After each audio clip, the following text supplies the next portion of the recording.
ഈ യോഗത്തിൻ്റെ അധ്യക്ഷൻ സംഘടനയുടെ പ്രസിഡന്റ് കൂടിയായ ശ്രീ KP ധനപാലൻ, സ്വാഗതം പറഞ്ഞ ജനറൽ സെക്രട്ടറി സുധീർ കുമാർ, നേരത്തെ ഈ യോഗം ഔപചാരികമായി ഉദ്ഘാടനം ചെയ്ത UDF-ൻ്റെ convenor Shri MM Hasan, Shri CP Kutty ഉൾപ്പെടെയുള്ള മറ്റ് വേദിയിലുള്ള പ്രിയപ്പെട്ട സഹപ്രവർത്തകർ, വളരെ സന്തോഷത്തോടുകൂടിയാണ് ഈ ക്യാമ്പിൽ പങ്കെടുക്കുന്നത്.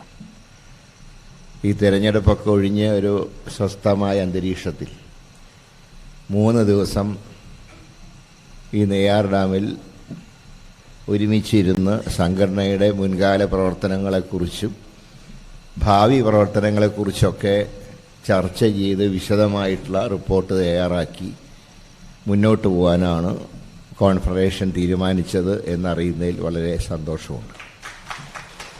നമുക്കറിയാം, ഇന്ന് ഈ ഒരു രാജ്യം മുഴുവൻ നടക്കുന്ന ഒരു തെരഞ്ഞെടുപ്പ് ദക്ഷിണേന്ത്യയിൽ ഇന്ന് പൂർത്തീകരിച്ച് ഉത്തരേന്ത്യയിലെ പ്രവർത്തനങ്ങൾ ഇപ്പോൾ നടന്നുകൊണ്ടിരിക്കുകയാണ്.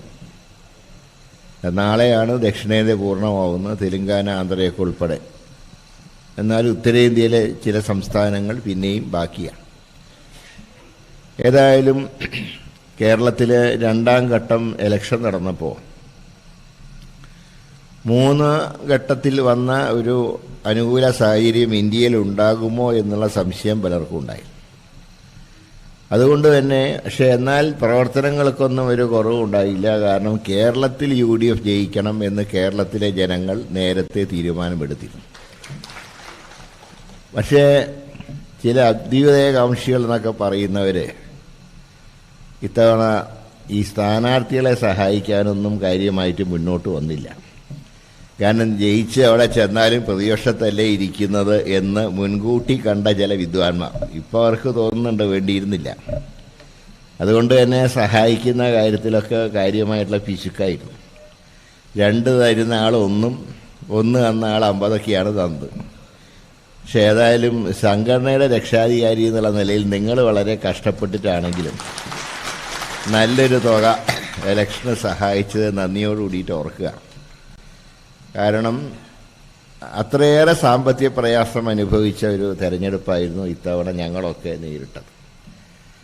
ഏതായാലും കേരളത്തിലെ തെരഞ്ഞെടുപ്പ് രംഗത്ത് ഇപ്പം നിങ്ങളൊക്കെ സർക്കാർ ജീവനക്കാരാണെങ്കിൽ പോലും ഒരു മതേതര സംവിധാനത്തിനു വേണ്ടി ശക്തമായി പ്രവർത്തനം കാഴ്ചവെക്കാൻ നിങ്ങൾക്കും കഴിഞ്ഞിട്ടുണ്ട്.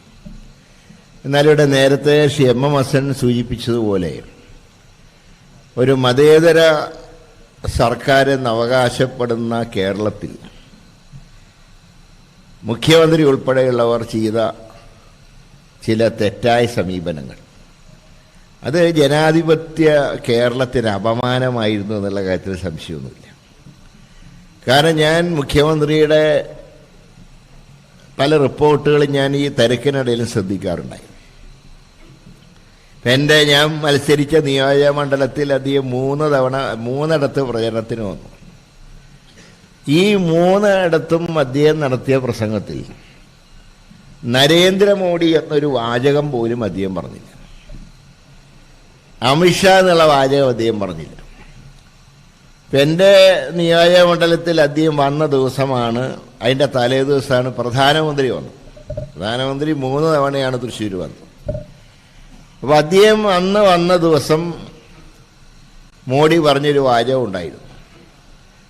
അതായത്, ഞാനാണ് രാഹുൽ ഗാന്ധിയെ ഏറ്റവും വിമർശിക്കുന്നത് എന്നുള്ള സന്തോഷത്തിലായിരുന്നു ഞാൻ. പക്ഷേ നിങ്ങളുടെ മുഖ്യമന്ത്രിയുടെ പ്രസംഗം കേട്ടപ്പോൾ എനിക്ക് ആ സന്തോഷം നഷ്ടപ്പെട്ടു. കാരണം എന്നേക്കാൾ കൂടുതൽ മോശമായിട്ട് രാഹുൽ ഗാന്ധി ചീത്ത പറയുന്ന ആൾ പിണറായി വിജയനാണെന്ന് പ്രധാനമന്ത്രി പോലും സർട്ടിഫിക്കറ്റ് കൊടുത്തു. പിന്നെ പിണറായിയെക്കുറിച്ച് അധികം കുറച്ച് കാര്യങ്ങളൊക്കെ പറഞ്ഞു. പക്ഷെ ഞാൻ വിചാരിച്ച് അതിന് ശക്തമായിട്ടുള്ള മറുപടി മുഖ്യമന്ത്രിയുടെ ഭാഗത്തുണ്ടാകുമെന്നാണ് ഞാൻ വിചാരിച്ചത്. പക്ഷെ അന്നൊരു വഴുവഴുപ്പൻ സമീപനാണ് പ്രധാനമന്ത്രിയോട് സ്വീകരിക്കുക. അദ്ദേഹം നരേന്ദ്രമോദി അപ്പോഴും പറഞ്ഞില്ല, ഇവിടെ പ്രധാനമന്ത്രി അന്ന് എന്തൊക്കെയോ പറഞ്ഞു എന്ന വാചകം. അതേസമയത്ത് രാഹുൽ ഗാന്ധിയെ വ്യക്തിപരമായി വിമർശിക്കുന്ന കാര്യത്തിൽ അദ്ദേഹം തെല്ലും ദാക്ഷിണ്യം കാണിച്ചില്ല. ഒരു MLA കൊണ്ട് പറഞ്ഞ വൃത്തികേടുകൾ, ഒരിക്കലും ഇന്നലെ ശൈല ടീച്ചറെ കുറിച്ച് എന്തോ പറഞ്ഞു എന്ന് പറഞ്ഞിട്ട് ഇന്നലെ ചാനലിലും ഇന്ന് ചില ബുദ്ധിജീവികളും സാംസ്കാരിക നായന്മാരൊക്കെ വഴിയും വാളുമായിട്ട് ഇറങ്ങി. ഞാൻ ചോദിക്കട്ടെ, നമ്മുടെ ദേശീയ നേതാവായിട്ടുള്ള ശ്രീ രാഹുൽ ഗാന്ധിയെക്കുറിച്ച് ഇവിടുത്തെ ഒരു ഇടതുപക്ഷ MLA വളരെ മോശമായി തരംതാണ രീതിയിൽ പറഞ്ഞപ്പോൾ ഇവരൊക്കെ എവിടെ പോയിരുന്നു? ഈ ബുദ്ധിജീവികളും സാംസ്കാരിക നായകന്മാരൊക്കെ. ഇന്നലെ RMP നേതാവ് ഹരിഹരൻ ഒരു വാചകം പറഞ്ഞു, അതിന് അദ്ദേഹം ക്ഷമ ചോദിച്ചു, അതോടെ സംഭവം കഴിഞ്ഞു. അത് പിന്നെ അതിൻ്റെ മേലിട്ട് കളിക്കുക. അങ്ങനെയാണെങ്കിൽ ഞാൻ ചോദിക്കട്ടെ, മുഖ്യമന്ത്രി പറഞ്ഞതെന്താ? എന്നെ പറഞ്ഞാൽ ഇങ്ങനെയൊക്കെ കേൾക്കേണ്ടി വരും. അതായത് ആര് മുഖ്യമന്ത്രി വിമർശിക്കുന്നു അവരുടെയൊക്കെ തന്തയ്ക്ക് വിളിക്കുന്നല്ലേ പറഞ്ഞതിൻ്റെ അർത്ഥം. അത്രയും തരംതാണ് ഒരു മുഖ്യമന്ത്രി ഭരിക്കുന്ന കേരളത്തിൽ. സത്യത്തിൽ അദ്ദേഹത്തിൻ്റെ പ്രസംഗം കേൾക്കുമ്പോൾ അദ്ദേഹം ഒരു കമ്മ്യൂണിസ്റ്റ് മുഖ്യമന്ത്രിയാണോ സംഘി മുഖ്യമന്ത്രിയാണോ എന്നുള്ള സംശയം കേരളത്തിൽ എല്ലാവർക്കും ഉണ്ടായി. ഒരു സംഘി മുഖ്യമന്ത്രിയുടെ നിലവാരത്തിലേക്ക് അദ്ദേഹം അധപ്പതിച്ചു. എല്ലായിടത്തും രാഹുൽ ഗാന്ധിയെ കുറ്റം പറയുക, ഇന്ത്യ മുന്നണിയെ കുറ്റം പറയുക. അപ്പം അതിൻ്റെ അർത്ഥം, ഞാനന്ന് ഇലക്ഷൻ കാലത്തിൻ്റെ കാര്യം പറഞ്ഞു, 2004 ആവർത്തിക്കുമെന്ന് മുഖ്യമന്ത്രി പറഞ്ഞപ്പോൾ ഞാനന്ന് പറഞ്ഞു 2008 ആരും മറന്നിട്ടില്ല. എന്താ 2008? 2004 BJP വിരുദ്ധ പ്രസംഗം നടത്തി ലോകസഭയിലേക്ക് ജയിച്ചു വന്ന കേരളത്തിലെ ഇടതുപക്ഷ MPമാരുൾപ്പെടെ ആണവ കരാറിന്റെ പേര് പറഞ്ഞ് മൻമോഹൻ സിംഗിനെതിരായിട്ട് വോട്ട് ചെയ്ത് ഓർമ്മയുണ്ടല്ലോ. ആരുടെ കൂടെ വോട്ട് ചെയ്ത്? BJPക്കാരൻ്റെ കൂടെ. പേര് ഡൽഹിയിൽ ചെന്നാലത്തെ അവസ്ഥ എന്തായിരിക്കും? ഞങ്ങൾ ഒറ്റ കാര്യമേ പറഞ്ഞുള്ളൂ, സ്ഥാനാർത്ഥികളൊക്കെ നിങ്ങൾ പിണറായിൻ്റെ ആരെയും ഡൽഹിക്ക് അയക്കരുത്. കാരണം പിണറായിൻ്റെ ആരെങ്കിലും പോയി കഴിഞ്ഞാൽ അവിടെ ചെന്ന് കോലി വയ്ക്കും ഇന്ത്യ മുന്നണിക്ക്. മറ്റ് സ്റ്റേറ്റിൽ നിന്ന് വരുന്നവരും കുഴപ്പമില്ല, കാരണം അവർ നമ്മുടെ സഖ്യത്തിൽ ജയിച്ചു വരുന്ന. തമിഴ്നാടിൽ നിന്ന് 2 പേര് ജയിച്ചു വന്നാലും ഒരു കുഴപ്പമില്ല, നമ്മുടെ സഖ്യത്തിലാണ്. അവരൊക്കെ രാഹുൽ ഗാന്ധിയുടെ ചിത്രമുള്ള ഷോള് പതച്ചുകൊണ്ടാണ് വോട്ട് ചോദിച്ചത്. നേരെ ഇവിടെ നിന്ന് പിണറായിക്ക് MPമാരുണ്ടായാലോ അവിടെ ചെന്ന് തിരിക്കാൻ നിൽക്കും, ആപ്പ് വയ്ക്കാൻ നിൽക്കും. അതുകൊണ്ടാണ് പറഞ്ഞത് ഒറ്റാളെ പോലും ഡൽഹിക്ക് അയക്കരുത് എന്ന് പറഞ്ഞു. ഏതാണ്ട് അത് ശരിയായിട്ട് വരുന്ന ഒരവസ്ഥയാണ് മൊത്തത്തിൽ നമുക്ക് ഈ ഒരു അസസ്മെന്റ് മനസ്സിലാക്കാൻ കഴിയും. പക്ഷേ ഈ തെരഞ്ഞെടുപ്പിന് ശേഷം നേരത്തെ അസം പറഞ്ഞൊരു കാര്യമുണ്ട്, അത് 3 രാജ്യങ്ങളിലേക്ക് പോയി. ആ യാത്രയുടെ ആവശ്യം എന്താണ്? ഇവിടെ കേരളത്തിൽ ഇപ്പോൾ നിങ്ങൾക്കറിയാലോ, വൈദ്യുതി ക്ഷാമം, അത് കടുത്ത ചൂട്, അപ്രഖ്യാപിത പവർ കട്ട്, ഇതൊക്കെ കേരളത്തിൽ നടക്കുന്നൊരു സന്ദർഭത്തിൽ ടൂർ പോകാൻ പറ്റിയ സമയമാണോ? കാശ് എവിടുന്നാന്നുള്ളത് അദ്ദേഹത്തിൻ്റെ കാശിനെ കുറിച്ച് നമുക്കാർക്കും തർക്കമൊന്നുമില്ല. കാരണം അതാണല്ലോ ഇപ്പോൾ EDയുടെ നോട്ടീസ് ഇടയ്ക്കിടയ്ക്ക് കിട്ടിക്കൊണ്ടിരിക്കുന്നത്. ആ നോട്ടീസിൻ്റെ ഫലമായിട്ടാണല്ലോ ഒരു അന്തർധാര കേരളത്തിൽ രൂപപ്പെട്ടിട്ടുള്ളത്. ഇപ്പോൾ കേജ്രിവാളിനെ പിടിച്ചകത്താക്കി, ഹേമന്ത് സാറിനെ പിടിച്ചകത്താക്കി. ഇവിടെ പക്ഷേ നോട്ടീസ് മാത്രമേ ഉള്ളൂ. നോട്ടീസ് എന്തിനാ? അന്തർധാരയ്ക്ക് വേണ്ടി. അത് കുറേയൊക്കെ ഉണ്ടായിട്ടുണ്ട്, പക്ഷേ ഏൽക്കില്ല എന്ന് മാത്രം. ഈ യാത്ര കൊണ്ട് എന്തിനു പോയി? ശരി, അവിടെ ഇനി ഒരു ദിവസം ചെലവഴിക്കാനാണെങ്കിൽ ഇപ്പോൾ ദുബായിൽ അദ്ദേഹത്തിൻ്റെ മകനൊക്കെ ആരോ ഉണ്ട്. ഈ ഇന്തോനേഷ്യയിലും ഒക്കെ പോകേണ്ട കാര്യം എന്താ? അവിടെ അങ്ങനെ കാണാൻ വലിയ സ്ഥലം ഉണ്ടെന്നൊന്നും എനിക്ക് തോന്നുന്നില്ല ഇന്തോനേഷ്യയിൽ പോകാൻ. ഏതായാലും സ്വന്തം കാശ് കൊണ്ട് പോയി എന്ന് പറഞ്ഞാൽ നന്നായിട്ട് സമ്പാദിച്ചിട്ടു എന്നാണ് അർത്ഥം. 8 കൊല്ലം ഏതായാലും സംഭവിച്ചല്ലോ. കേരളത്തിലെ മുഖ്യമന്ത്രി ആയിരുന്ന ഒരാൾക്ക് വിദേശത്ത് പോയിട്ട് വരാൻ എന്തിനാ സ്പോൺസർഷിപ്പ് എന്നാണല്ലോ ബാലൻ ചോദിച്ചത്. അപ്പം അതിൻ്റെ അർത്ഥം എല്ലാ വകുപ്പിൽ നിന്നും കിട്ടിയതൊക്കെ കൂടെ സമാഹരിച്ചൊരു ഫോറിൻ ട്രിപ്പ് അടിച്ചിരിക്കുക. പക്ഷേ ഒരു ധിക്കാരം, സാധാരണ പോകുമ്പോൾ ഗവർണർ ഏത് തരക്കാരനും ആയിക്കോട്ടെ, പക്ഷേ ഒന്ന് അറിയിച്ച് പോകണ്ടേ ഇങ്ങനെ വിദേശത്ത് പോകുന്നുണ്ട്. പക്ഷെ എനിക്ക് ഏറ്റവും തമാശ തോന്നിയ എന്താണ്, വി മുരളീധരൻ്റെ പ്രസ്താവന കണ്ടിട്ട് ഈ വിദേശകാര്യ വകുപ്പിൻ്റെ പെർമിഷൻ എടുക്കണം ആര് പോകണമെങ്കിലും. ഇപ്പം ഞാൻ പോവുകയാണെങ്കിൽ പോലും എഴുതി കൊടുക്കണം, ഇങ്ങനെ ദുബായിൽ ഇത്ര ദിവസത്തേക്ക് പോവുകയാണ്, സ്വകാര്യ സന്ദർശനമാണ്, മക്കളും ഒക്കെ ഒന്ന് ഇതായി വേണ്ടി പോവുക, അല്ലെങ്കിൽ സംഘടനയുടെ പരിപാടിക്ക് പോവുകയാണ്. ഇതങ്ങനെ എഴുതി കൊടുത്തിട്ട് പോയിട്ട് ഈ വിദ്വാൻ പറയുകയാണ് എന്തുകൊണ്ട് ഞങ്ങളെ അറിയിക്കാതെ പോയിന്ന്. സംഭവം മൂപ്പരറിഞ്ഞിട്ടില്ല. അത് ജയശങ്കറിൻ്റെ അടുത്ത് കത്ത് വാങ്ങി പെർമിഷൻ വാങ്ങിച്ചു. കാരണം അന്തർധാര ഉണ്ടല്ലോ ലോക്സഭയിലത്തെ. അത് കാരണം കക്ഷി അങ്ങോട്ട് പോയി. വിദേശത്ത് പോയപ്പോൾ വി മുരളീധരൻ ചോദിക്കുകയാണ്, എന്താണ് ഞാൻ എന്തിനു പോയി, പെർമിഷൻ എടുക്കാൻ എന്തിനു പോയി? അന്നേ ഞാൻ പറഞ്ഞു, ഇയാൾ ഇവിടെ കിടന്ന് വാരിയടിക്കുന്നേ ഉള്ളൂ, അവിടെ ഒരു പണിയില്ല, ഞാൻ കണ്ടിട്ടല്ലോ ഡൽഹിയിൽ. അപ്പം ഇങ്ങനെയുള്ള എല്ലാ ഏടാകൂടങ്ങളും വെച്ച് ഇപ്പോൾ വിദേശത്തൊക്കെ പോകുമ്പോൾ എന്താ കേരളത്തിൻ്റെ അവസ്ഥ? ഇപ്പോൾ വൈദ്യുതി രംഗം മുമ്പ് പറഞ്ഞ ഒരുപാട് കാര്യങ്ങളുണ്ട്, ഞാനും പറഞ്ഞിട്ടുള്ള കാര്യങ്ങളാണ്, നിങ്ങൾക്കും അറിയാം. ഇപ്പം സത്യം പറഞ്ഞാൽ ഈ വാങ്ങി വിൽക്കുന്ന ഏർപ്പാടല്ലേ കേരളത്തിൽ നടക്കുന്നത്, അല്ലാതെ ഉൽപ്പാദനം വല്ലതും വർദ്ധിപ്പിച്ചിട്ടുണ്ടോ ഈ സർക്കാർ വന്നതിന് ശേഷം? ഏതെങ്കിലും രംഗത്ത് ഉൽപ്പാദനം കൂട്ടിയിട്ടില്ല. പകരം മറ്റ് സംസ്ഥാനങ്ങളിൽ നിന്നും വാങ്ങി വിൽക്കുന്ന ഒരു ഏർപ്പാടല്ലാതെ ഇവിടെ വൈദ്യുതി ഉൽപ്പാദനം കേരളത്തിൽ നടക്കുന്നില്ല. ഇപ്പോഴത്തെ അവസ്ഥ എന്താ? സാമ്പത്തിക പ്രതിസന്ധി കാരണം അതിലും പ്രയാസത്തിലേക്ക് നീങ്ങുകയാണ്. ഇപ്പോൾ പവർ കട്ടില്ല എന്ന് പറഞ്ഞു. ആര് പറഞ്ഞില്ല എന്ന്? ഒരു ദിവസം 10 തവണയെങ്കിലും ലൈറ്റ് പോകാത്ത, ഇപ്പോൾ എനിക്ക് വന്ന് പവർ കട്ട് ഉണ്ടെങ്കിൽ കുറച്ചുകൂടെ നല്ലതായിരുന്നു. കാരണം നമുക്ക് സമയം അറിയായിരുന്നു. ഇപ്പോൾ മുമ്പ് നമ്മുടെ കാലത്ത് ഏർപ്പെടുത്തേണ്ടി വന്നിട്ടുണ്ട്. അന്ന് നമ്മൾ പറഞ്ഞ എന്താ, കാലത്ത് 10 മണി മുതൽ 10:30 വരെ പവർ കട്ട്, അല്ലെങ്കിൽ രാത്രി 8 മുതൽ 8:30 വരെ പവർ കട്ട്. അപ്പോൾ എല്ലാവർക്കും അതിൻ്റെ പ്രിക്കോഷൻ എടുക്കാം. ഇതങ്ങനെയല്ലേ, പവർ കട്ടൊന്നുമില്ല. 10 മണിക്ക് ലൈറ്റ് പോയാൽ പറയുമ്പോൾ അവിടെ വർക്ക് നടക്കുകയാണ്. എവിടെയാ വർക്ക്? ഒരു വർക്കും ഇല്ല. അവിടെ വർക്ക് നടക്കുകയാണ്. അതുകൊണ്ട് 1 മണിക്കൂർ 2 മണിക്കൂർ കഴിഞ്ഞിട്ടേ വരൂ. ഞാൻ മിനിഞ്ഞാന്ന് വടകര ഓഫീസിലിരിക്കുമ്പോൾ അതെന്താ മരം വീണു, അത്രയും മഴ അവിടെ പെയ്തിട്ടേ ഇല്ല. പിന്നെ എങ്ങനെയാ മരം വീഴുക? 3 മണിക്കൂറാണ്. ആ ഭാഗത്തൊന്നും വടകര ടൗണിലെ ലൈറ്റില്ല മിനിഞ്ഞാൻ. ഇത് തന്നെയാണ് പലയിടത്തും സ്ഥിതി. ഇപ്പം ഞാൻ ചോദിക്കട്ടെ, എന്താ നമ്മുടെ വൈദ്യുതി വകുപ്പിൻ്റെ സ്ഥിതി എന്താ? ഇപ്പോൾ പിണറായിയുടെ ധാരണ എന്താ അറിയോ?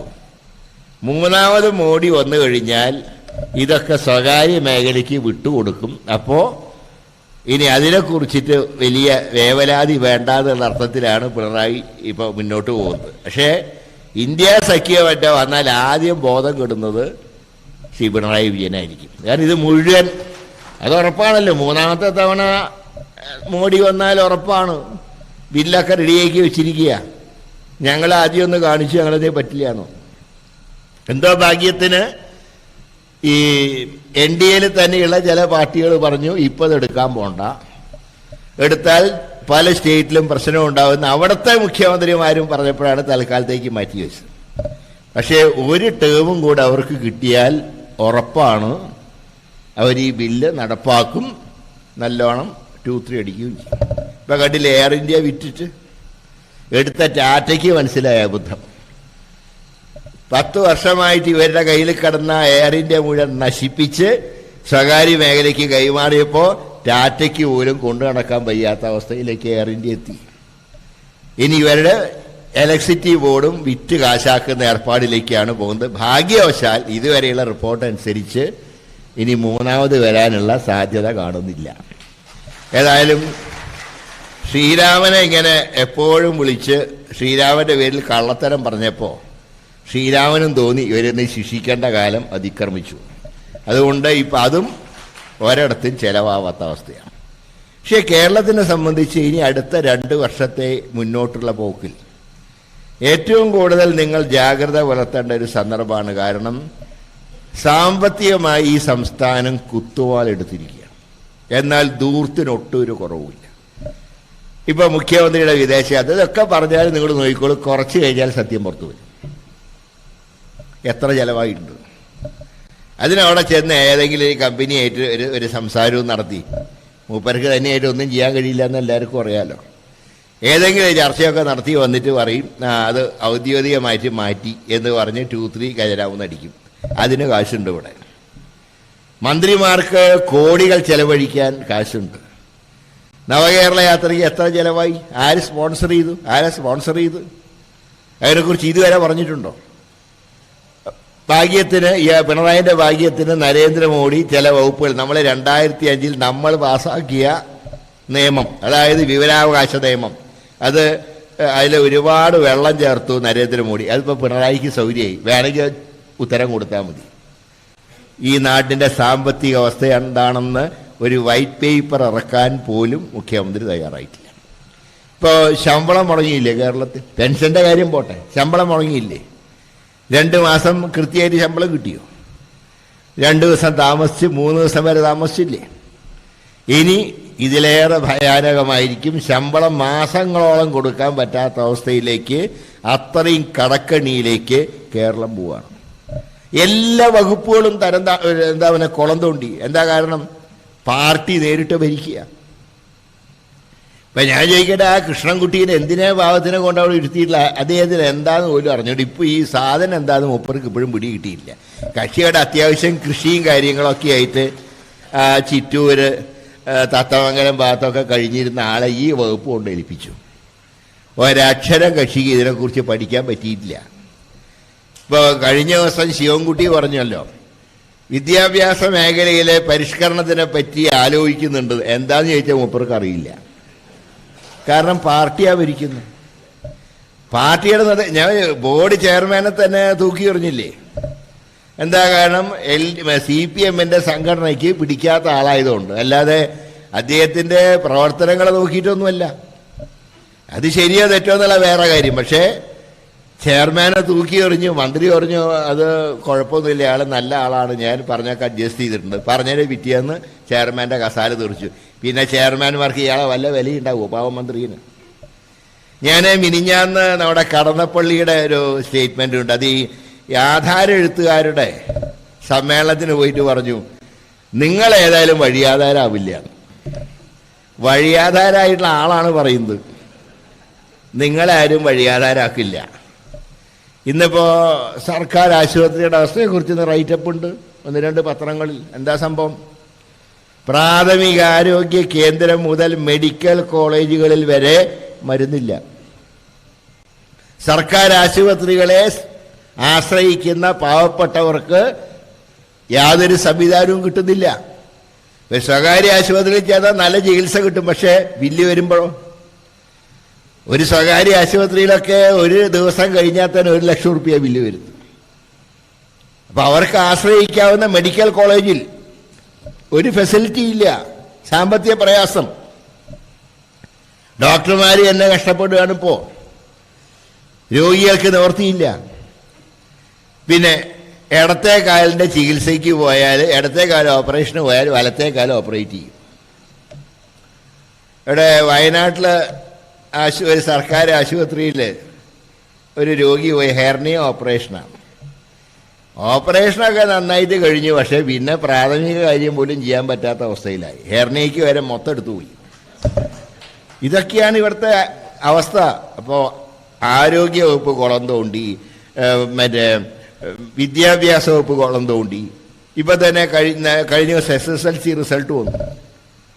ഞാൻ ചോദിക്കട്ടെ, ഇവിടെ കഴിഞ്ഞ ഇലക്ഷന് നിങ്ങൾ ശ്രദ്ധിച്ചല്ലോ, ഈ വോട്ടിംഗ് ശതമാനം കുറഞ്ഞതിൻ്റെ ഒരു കാരണം എന്താ? പല കാര്യങ്ങളിൽ പ്രധാനപ്പെട്ട കാര്യം നമ്മുടെ യങ് ജനറേഷൻ സ്റ്റേറ്റ് വിട്ടു പോവുക. എന്താ സ്റ്റേറ്റ് വിട്ടു പോകാൻ കാരണം? ഇവിടെ കോളേജിൽ ചെന്ന് കഴിഞ്ഞാൽ ചാൻസലറും വൈസ് ചാൻസലറുമായിട്ടുള്ള അടി, സമയത്തിന് പരീക്ഷ നടക്കുന്നില്ല, പരീക്ഷ പാസ്സായവരുടെ സർട്ടിഫിക്കറ്റ് ഒപ്പിടാൻ വൈസ് ചാൻസലർ ഇല്ല, ഒരു VC-ക്ക് 3 യൂണിവേഴ്സിറ്റിയുടെ ഒക്കെയാണ് അഡീഷണൽ ചാർജ്. യുവാക്കൾ പോവാണിപ്പോൾ. ഇപ്പോഴത്തെ ലേറ്റസ്റ്റ് കണക്കനുസരിച്ച് ഏതാണ്ട് 1 ലക്ഷത്തോളം ചെറുപ്പക്കാർ ഈ സംസ്ഥാനം വിട്ടുപോയിട്ടുണ്ട്. കഴിഞ്ഞ ദിവസം ഈ ഇലക്ഷന് തൊട്ടു മുമ്പ് മേജർ ആർച്ച് ബിഷപ്പായി സ്ഥാനമേറ്റ തട്ടിൽ പിതാവിന് തിരുവനന്തപുരത്ത് ഒരു പൗരസ്വീകരണം കൊടുത്തു. പിണറായി ആയിരുന്നു ഉദ്ഘാടനം. അപ്പോൾ പിതാവ് പറഞ്ഞു, കേരളത്തിലെ ചെറുപ്പക്കാരൊക്കെ വിട്ടുപോവാണ്, ഇവിടെ വിദ്യാഭ്യാസ രംഗം മുഖ്യമന്ത്രി ഒന്ന് ശ്രദ്ധിക്കണം. പിന്നെ തട്ടിൽ പിതാവിൻ്റെ ഭാഗ്യത്തിന് പണ്ട് താമരശ്ശേരി പിതാവിന് കേട്ട വാചകം ഭാഗ്യത്തിന് മുഖ്യമന്ത്രിയുടെ നാവുന്ന് വന്നില്ല. എന്നാലും ശിവന്റെ 3-ാം തൃക്കണ്ണ് പോലെ ഒന്ന് നോക്കി പിതാവിന്. അപ്പം അതാണ് കേരളത്തിൻ്റെ അവസ്ഥ. ചെറുപ്പക്കാർ വിട്ടുപോകുന്നു, ജീവനക്കാർക്ക് ഒരു സുരക്ഷിതത്വമില്ല, ഇലക്ട്രിസിറ്റി ബോർഡിൻ്റെ തന്നെ ഭാവി എന്താണെന്ന് അറിഞ്ഞുകൂടാ, കൂടുതൽ വില കൊടുത്ത് വാങ്ങുന്നു, അതിന് കമ്മീഷൻ വാങ്ങുന്നു. പിന്നെ ഈ വകുപ്പ് എങ്ങനെ മുന്നോട്ട് പോകും? ഇവിടെ മറ്റേ പുറത്തു പോയിട്ട് പലരും കേരളത്തിലേക്ക് ക്ഷണിക്കുക വ്യവസായം തുടങ്ങാൻ. വൈദ്യുതി വേണ്ടേ വ്യവസായം തുടങ്ങണമെങ്കിൽ? അപ്രഖ്യാപിത പവർ കോട്ടക്കുകളിൽ സംസ്ഥാനത്ത് ആര് തുടങ്ങും? മറ്റേ വ്യവസായ സ്ഥാപനങ്ങൾ. ഇതിന് വരെ നിയന്ത്രണം വേണം. ഇത്ര മണി തൊട്ട് കഴിയുന്നതും ആരും വൈദ്യുതി ഉപയോഗിക്കരുത് പറഞ്ഞിട്ട് വല്ല കാര്യമുണ്ടോ? ചുട്ട് പഴുത്ത് എടുക്കുമ്പോൾ ഞങ്ങളൊക്കെ അനുഭവിച്ചല്ലേ 45 ദിവസം. എന്തൊരു ചൂടാ കേരളത്തിൽ ഇതുവരെ ഇല്ലാത്ത രീതിയിൽ. തൃശ്ശൂരും പാലക്കാടൊക്കെ 42, 40 ചൂടിൻ്റെ തോതെന്ന് പറയുന്നത്. പുനലൂരൊന്നും പറയാനേ പോണ്ട. ഏറ്റവും കേരളത്തിൽ ഉയർന്ന താപനിലയുള്ള ഒരു സ്ഥലം പുനലൂരാണ്. അവിടെയൊക്കെ 45 വരെ പോയിട്ടുണ്ട്. ഇങ്ങനെയൊക്കെയുള്ള ഒരു അവസ്ഥയിൽ കേരളം വളരെയധികം പ്രയാസം അനുഭവിക്കുമ്പോൾ ജീവനക്കാരെ പോലും വിശ്വാസത്തിലെടുക്കാതെ ഏത് പരിഷ്കാരം വരുത്തുമ്പോഴും ജീവനക്കാരുമായി ചർച്ച ചെയ്യാതെ ഏകപക്ഷീയമായി തീരുമാനമെടുക്കുമ്പോൾ അതിനെ ജീവനക്കാർക്ക് അംഗീകരിക്കാൻ കഴിയും. ഏതായാലും കോൺഫെഡറേഷനെ സംബന്ധിച്ച് പല കാര്യങ്ങളിലും ശക്തമായിട്ടുള്ള നിലപാടെടുക്കാനും ഇപ്പോൾ ഇത് വൈദ്യുതി ബോർഡ് മറ്റേ സ്വകാര്യവൽക്കരിക്കാനൊക്കെ ശ്രമിച്ചപ്പോൾ ശക്തമായിട്ടുള്ള നിലപാട് നിങ്ങൾ എടുത്തിട്ടുണ്ട്. നമ്മുടെ സംഘടന മാത്രമേ എടുത്തിട്ടുള്ളൂ.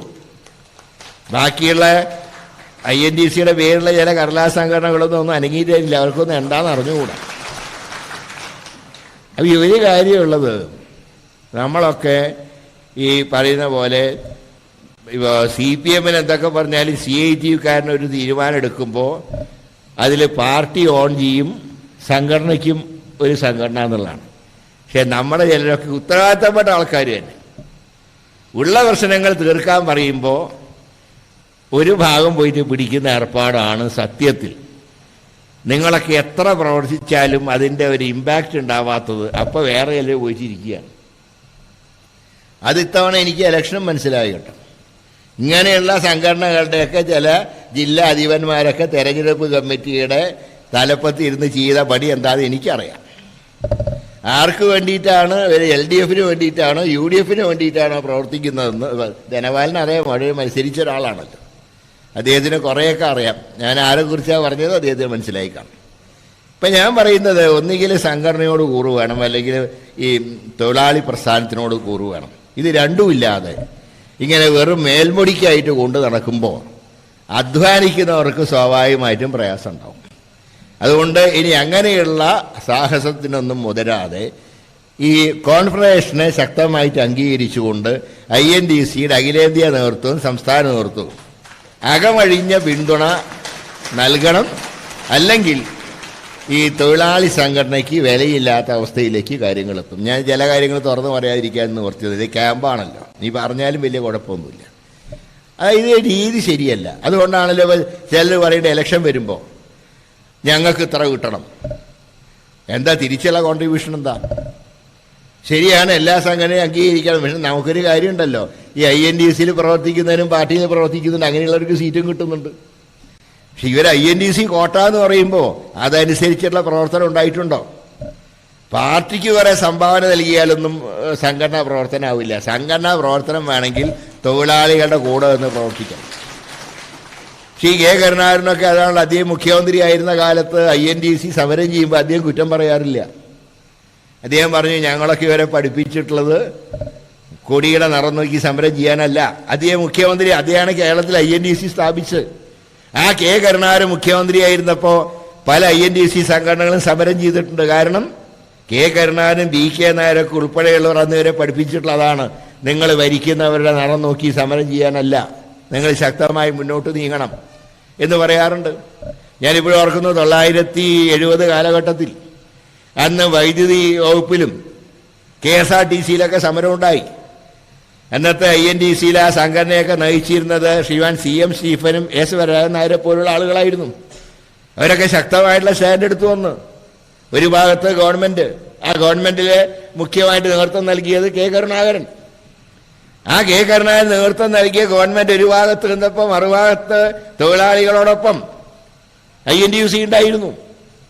ആ സമരം മാന്യമായി പരിഹരിച്ചു.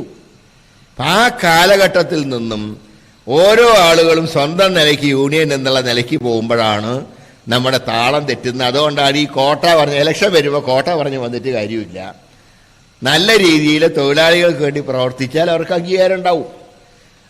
ഇപ്പോൾ VP വരയ്ക്കാറൊക്കെ അങ്ങനെ നന്നായിട്ട് പ്രവർത്തിച്ച്, ഞാൻ ഇപ്പോഴുള്ള ആരെയും പറ്റി ഒന്നും പറയല്ല കേട്ടോ. ഞാൻ പഴയ ചില ചരിത്രങ്ങളെക്കുറിച്ച് പറഞ്ഞു എന്ന് മാത്രം. ഞാനിപ്പോഴും ഓർക്കുന്നുണ്ട്, തൃശ്ശൂർ AK ആന്റണിയുടെ സർക്കാർ ഈ ചാരായം നിരോധിച്ചല്ലോ. അന്ന് INDC president Shri VP Marakkar INDCയുടെ പരിപാടി ഉണ്ടായിരുന്നു മണ്ണാർക്കാട്. ഞാനായിരുന്നു ഉദ്ഘാടനം, അതേ മുഖ്യ പ്രഭാഷകൻ. ഞാൻ ആന്റണി സർക്കാരിന് വേണ്ടി ഞാൻ പ്രസംഗിക്കുക. നയത്തിനെതിരായിട്ട് VP മരക്കാർ പ്രസംഗിച്ചു. അദ്ദേഹം പറഞ്ഞു ഞാൻ തൊഴിലാളികളുടെ കൂടെ INDC തൊഴിലാളികളുടെ കൂടെയാണ്. MP അത് പറയേണ്ടി വരും, അദ്ദേഹം KPC ഭാരവാഹിയാണ്, അദ്ദേഹത്തിന് ഗവൺമെന്റിനെ പ്രൊട്ടക്ട് ചെയ്യേണ്ടി വരും. അതുപോലെ തന്നെ ശിവൻ ആന്റണി മുഖ്യമന്ത്രി ആയിരുന്നപ്പോൾ ഞാൻ KPC പ്രസിഡന്റ്, ധനപാലൻ എന്ന DC സെക്രട്ടറിയാണ്. അന്ന് INDC ഉൾപ്പെടെയുള്ള സമരം ചെയ്തു. ഞങ്ങളൊക്കെ അന്ന് ഞങ്ങൾക്കറിയാലോ, അന്ന് ബദൽ പ്രചരണങ്ങളായിട്ട് ഞങ്ങൾ ഇറങ്ങി. സെക്രട്ടറിയേറ്റ് ഉപരിച്ചിട്ട് എന്നെ അത്യാവശ്യം INDCക്കാർ പോവുകയും ചെയ്തു. എനിക്കൊരു പരാതിയില്ല. കാരണം എന്താ, ഞങ്ങൾ രണ്ടുപേരും അതിൻ്റെതായുള്ള ചുമതല നിർവഹിച്ചു. അപ്പം ആ രീതിയിൽ ശക്തമായി നിങ്ങൾക്ക് ഏതായാലും ഈ സംഘടനയെ സംബന്ധിച്ച് ഞാൻ ഇപ്പോൾ ദീർഘകാലം നിങ്ങളെ നയിച്ച ഒരാളുമാണ്, ഇപ്പോൾ രക്ഷാധികാരിയാണ്. ഏതായാലും ഇതുവരെയുള്ള നമ്മുടെ പ്രവർത്തനം തികച്ചും സ്വാഗതാർഹമാണ് എന്ന് അടിയൊരിട്ടു. അതുകൊണ്ട് ഒരു കാര്യം മാത്രമേ ഞാൻ പറയുന്നുള്ളൂ, ഇനി ആരെന്ത് കളിച്ചാൽ അടുത്ത റഫറണ്ടത്തിൽ നമുക്ക് അംഗീകാരം വാങ്ങിയെടുക്കാനുള്ള അതിന് വേണ്ട ചരടുവലി എന്താണോ അതും കൂടി ഇപ്പോൾ ആലോചിച്ച് വയ്ക്കുക. അല്ലാതെ പ്രശ്നം തീർക്കാനൊന്നും ആരും വരുമൊന്നുമില്ല. എല്ലാത്തിൻ്റെ കയ്യിലും ചില ആയുധങ്ങളുമായിട്ട് വരും. അതുകൊണ്ട് നമ്മുടെ സംഘടനയ്ക്ക് അംഗീകാരം കിട്ടണം, എങ്കിൽ മാത്രമേ നമുക്ക് ശക്തമായിട്ട് മുന്നോട്ട് നീങ്ങാൻ കഴിയൂ. ഈ ക്യാമ്പ് അതിനുള്ള അവസരമൊരുക്കട്ടെ എന്ന് കൂടെ ആശംസിച്ചുകൊണ്ട് ഈ ക്യാമ്പിൽ പങ്കെടുക്കാൻ കഴിഞ്ഞുള്ള സന്തോഷം കൂടെ ഇവിടെ രേഖപ്പെടുത്തിക്കൊണ്ട് ഭാവി നിങ്ങൾക്ക് എല്ലാവിധ നന്മകളും ആശംസിക്കുന്നു. അതോടൊപ്പം തെരഞ്ഞെടുപ്പിലൊക്കെ നിങ്ങൾ അകമഴിഞ്ഞ് സഹായിച്ചതിന് നിങ്ങളോട് നേരിട്ട് നന്ദി പറയാൻ കൂടെ ഈ സന്ദർഭം വിനിയോഗിക്കുന്നു. എല്ലാവർക്കും നമസ്കാരം.